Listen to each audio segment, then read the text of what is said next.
Better vibes Windows Sounds Kungwava family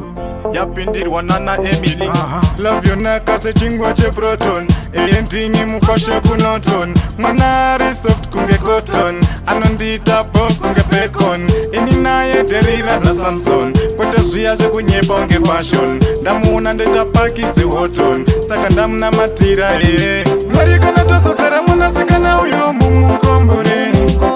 Musamusiyeka papa musamureka mumukomborere Mumukomborere, komborere mumukomborere Lafi yake nondiitira saka ndamuna matira mumukomborere Mumukomborere, mumukomborere Mumukomborere, mumukomborere Tichingunana, suruvere na hana Shakatakura shihombese lafi ya mama Changusara chete, kuratidza hama Kuchikumirirei, chikumirira hapana Marikana tasokara munasikana uyo mumukomborere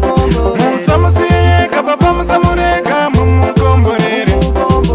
Mumukomborere, komborere mumukomborere Lafi yake nondiitira saka ndamuna matira mumukomborere Kamdiro kacho kandomuita so Lavu yake po andikone naye mwana iyeye Ini naye toenda tese Kachowadi uyu ndomfira Pafeya uyu ndomfira Ndomfira, ndomfira, ndomfira